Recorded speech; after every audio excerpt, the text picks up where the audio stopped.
Hello friends, welcome back. Today I'm back with another interesting video on building block model. I'm making this video after a long time just because of my personal commitments. I couldn't make these videos. I am so sorry. And I hope you are enjoying my previous videos. If you like those, please subscribe and share it with others because this is gonna to encourage me friends and motivate me to make a lot of videos for you. Anyway, today my topic is on building block model. So let's kickstart to the building block model.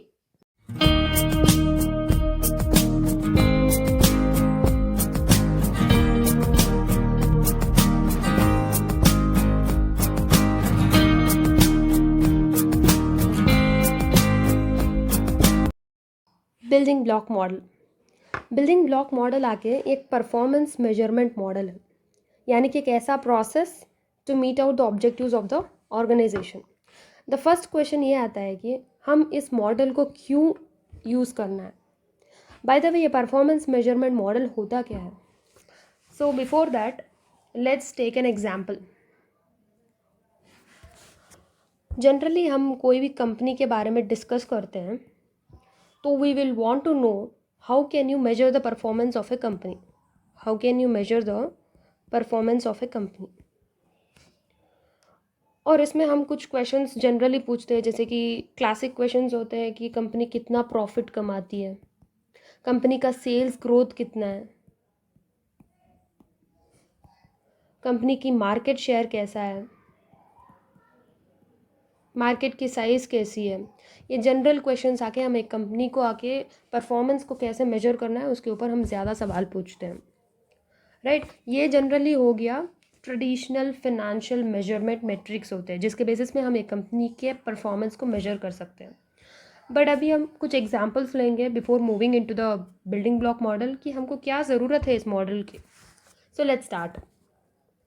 एक one famous company which is Rolls Royce.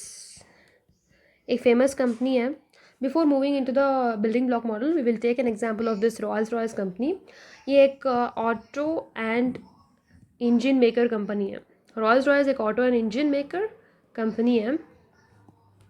इसके recent reports में ये बताया गया है कि 900 million Euros यानी कि डॉलर से भी ज़्यादा रेट होता है, आई थिंक मे बी 80 और 85 रुपीज़. और इसके जो प्रॉफिट्स होते हैं रिसेंट रिपोर्ट्स में बताया गया इसके प्रॉफिट्स एकदम धड़ान से नीचे गिर गए. The profits are becoming lower as per the new IFRS revenue recognition scheme. बहुत सारे मैनेजमेंट लोगों ने इस बात के लिए क्रिटिसाइज़ किया कि मैनेजमेंट आके प्रॉपरली डिसीजंस नहीं ले रही है because they are sacrificing the future performance for profits of today.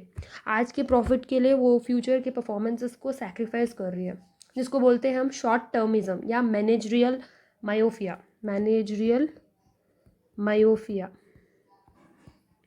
मायोफिया यानी कि शॉर्ट साइटेडनेस होता है मेडिकल लैंग्वेज में. यस, सो यहाँ पे मैनेजरियल मायोफिया मतलब शॉर्ट टर्म के बारे में सोच रहे हैं, शॉर्ट टर्म ऑब्जेक्टिव्स रख रहे हैं. ऐसा मैनेजर क्यों किया? ताकि कंपनी के 900 million Euros lower profits down हो चुके हैं. बिकॉज मैनेजर्स ने क्या किया, जो भी मैनेजमेंट के इन्वेस्टमेंट्स होते हैं या फिर कॉस्ट होते हैं वो आके पोस्टपोन कर दिया ताकि वो इस करंट क्वार्टर में नहीं बताए, अगले क्वार्टर में या अगले साल बता देंगे. And he is maintaining the profits for today. आज के प्रॉफिट बताना चाहती है, क्योंकि अगर मैनेजर को इस करंट क्वार्टर रिपोर्ट में या एनुअल रिपोर्ट में या अभी शॉर्ट टर्म रिपोर्ट्स में आके उनको आके प्रॉफिट दिखाएंगे तो उनको ज़्यादा से ज़्यादा कमीशन मिलेगा, इंसेंटिव्स मिलेंगे, शेयर ऑप्शंस मिलेंगे, नॉन मॉनेटरी रिकॉग्निशन मिलेगा जैसे कि प्रमोशन. इनके वजह से इनका प्रॉफिट्स आके एकदम डाउन हो गया. यानी कि ये पूरा कॉन्सेप्ट आके फिनेंशियल बेसिस में हो रहा है और फिनेंशियल बेसिस में ही यहाँ पे परफॉर्मेंस को मेजर किया जा रहा है. और यहाँ पे इम्पॉर्टेंट चीज़ होती है कि जैसे कि इनोवेशन हो गया या क्वालिटी फैक्टर हो गया, फ्लेक्सिबिलिटी होती है, इन सारी चीज़ों में कोई भी they are not discussing on it, they are just considering the profits as the sole factor. ऐसा नहीं होना चाहिए ना. इसीलिए सर्विस बेस्ड इंडस्ट्रीज़ में ना बिल्डिंग ब्लॉक मॉडल का आना बहुत ज़रूरी हो गया था. सो बिल्डिंग ब्लॉक मॉडल किसने बनाया? फिट्जगेराल्ड एंड मून नामक व्यक्ति ने बिल्डिंग ब्लॉक मॉडल के बारे में फर्स्ट टाइम बताया था. बेसिकली बिल्डिंग ब्लॉक मॉडल जो होता है ये आके सर्विस इंडस्ट्रीज़ के जो प्रॉब्लम्स होते हैं उसको मीट आउट करने के लिए डेवलप किया गया है। So building block model is developed to meet the needs of the service organisation. अभी करंटली कहाँ पे यूज़ होता है? Variants of the building block model is currently used in Australia in the regulation of electricity transmission and distribution, gas transmission and distribution, railways में, postal services, urban water and sewage services, irrigation and port access में भी useful होता है। Building block model basically जो होता है ये आके 3 एरियाज ऑफ परफॉर्मेंस के ऊपर ज़्यादा फोकस्ड रहता है। First one is dimension, second one is standards and third is rewards. So let's discuss one by one. This is the structure. ये आके एक स्ट्रक्चर है फिट्जगेराल्ड बिल्डिंग ब्लॉक मॉडल का। यहाँ पे 3 इंपॉर्टेंट एरियाज ऑफ परफॉर्मेंस है, standards, dimensions and rewards. इसमें वापस आके सब डिविजन्स है, रिजल्ट्स में वापस सब डिविजन है, financial performance and competitive performance. Determinants में वापस quality, flexibility, innovation and resource utilisation है। मोटिवेशन, क्लियर एंड कंट्रोलेबिलिटी आके रिवार्ड्स में है। और स्टैंडर्ड्स में वापस 3 इंपॉर्टेंट सब डिविजन्स है, equity, achievable and ownership. Everything we will discuss step by step, what is the meaning and how to proceed it. So पहले बात आती है dimensions. What do you mean by this dimensions? Dimensions आके goals of the organisation है। Goals यानी कि objectives of the organisation है। ऑर्गेनाइजेशन के विजन एंड मिशन स्टेटमेंट होते हैं, उनके कुछ ऑब्जेक्टिव्स होते हैं, उनको मीट आउट करने के लिए कुछ गोल्स बनाते हैं। सो ये बेसिकली डायमेंशंस आके गोल्स होते हैं। गोल्स में बेसिकली ये 2 चीज़ें होती है, डिटर्मिनेंट्स एंड रिजल्ट्स। डिटर्मिनेंट्स आके बेसिकली इन्फ्लुएंस करता है रिजल्ट्स के बारे में। डिटर्मिनेंट्स में वापस आके 4 इंपॉर्टेंट वेराइटीज़ है। फर्स्ट आके सब कैटेगरी नंबर 1 क्वालिटी है। कंपनी को आके क्वालिटी के बारे में भी ज़्यादा इंपॉर्टेंस देना है, ना कि प्रॉफिट के बारे में। Profit is important factor, but other than that also non financial performance measure also very important. First one is quality. Quality जो होती है, हम बेसिकली कोई भी प्रोडक्ट लेते हैं किसी कंपनी से, तो हम लोग पहले डिसाइड करते हैं कि ये कंपनी की क्वालिटी कैसी है, इसकी रेस्पॉन्सिवनेस कैसी है। सो इट शुड बी जज from the eyes of customers.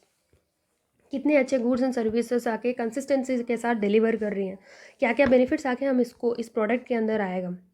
कोई भी अगर हम वॉच खरीदने जाते हैं तो एक टाइटन वॉच है, इसकी क्या क्वालिटी है, कितनी अच्छे सर्विस प्रोवाइड कर रही है, कितना रिपेयरिंग का कोई प्रॉब्लम आता है क्या, फ्लेक्सिबिलिटी कितनी है, ये सारी चीज़ें हम स्टडी करते हैं। The next is flexibility.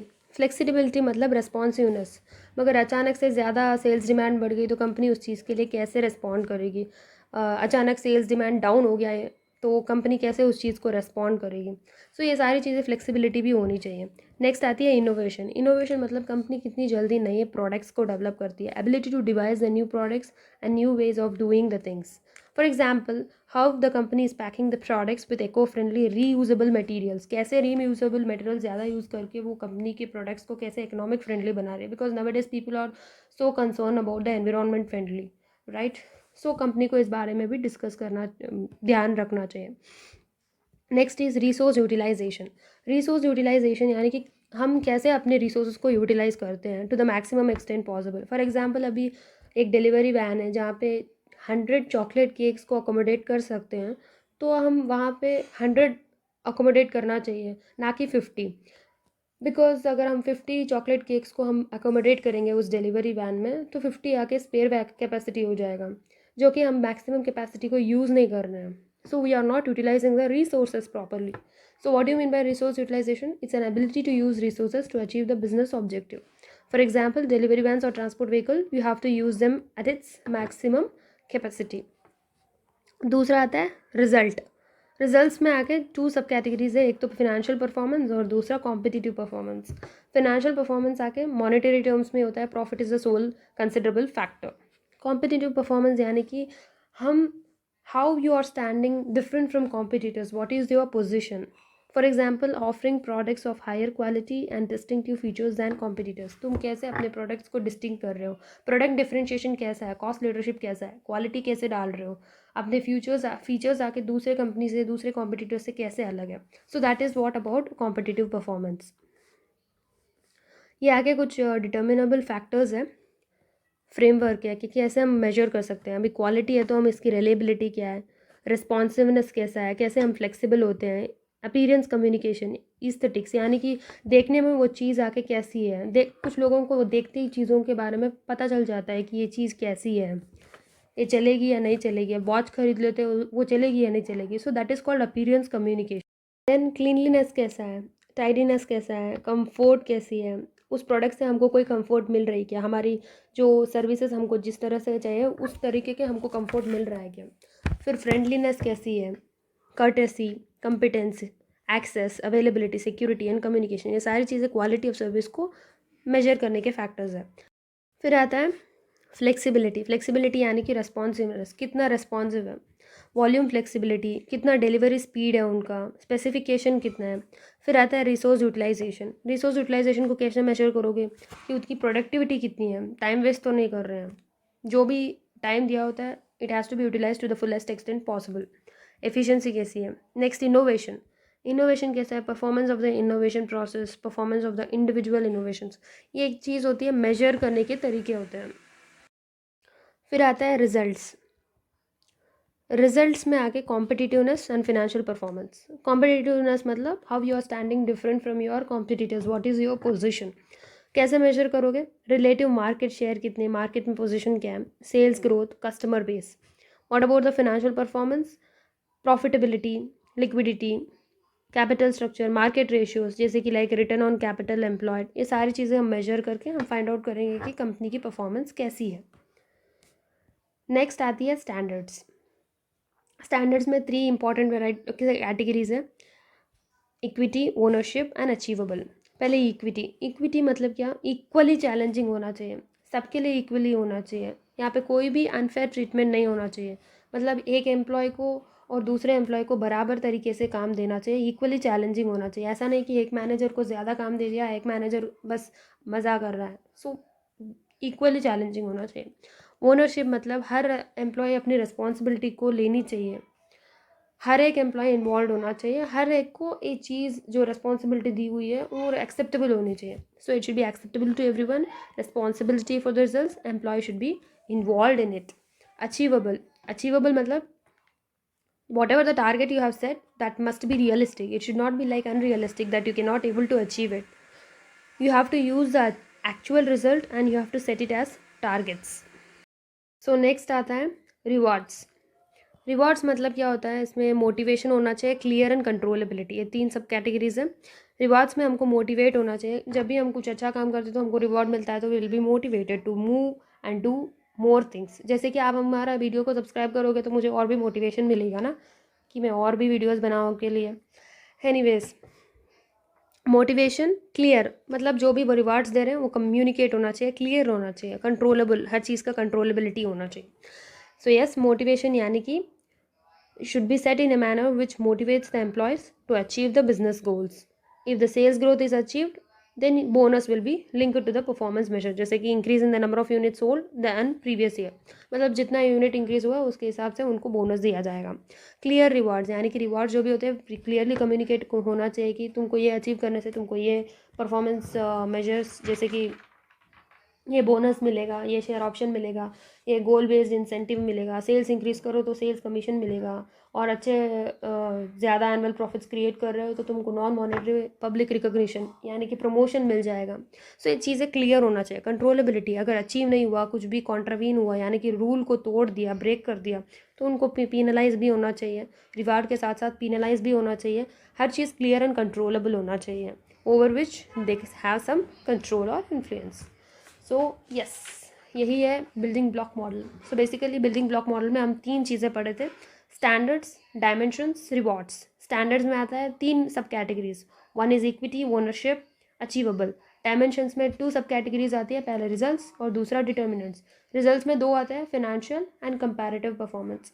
फिर आता है डिटर्मिनेंट्स में quality, flexibility, innovation, resource utilisation देखते हैं। फिर फाइनली रिवॉर्ड्स है जहाँ पे मोटिवेशन, क्लियर एंड कंट्रोलेबिलिटी होनी चाहिए। सो होप आज का वीडियो आपको बहुत पसंद आया, अगर आया तो प्लीज़ सब्सक्राइब ज़रूर कीजिए और शेयर कीजिए ताकि बहुत सारे लोगों को ये यूज़फुल हो। तो चलो मिलते हैं मेरी अगली वीडियो में। Bye bye, take care.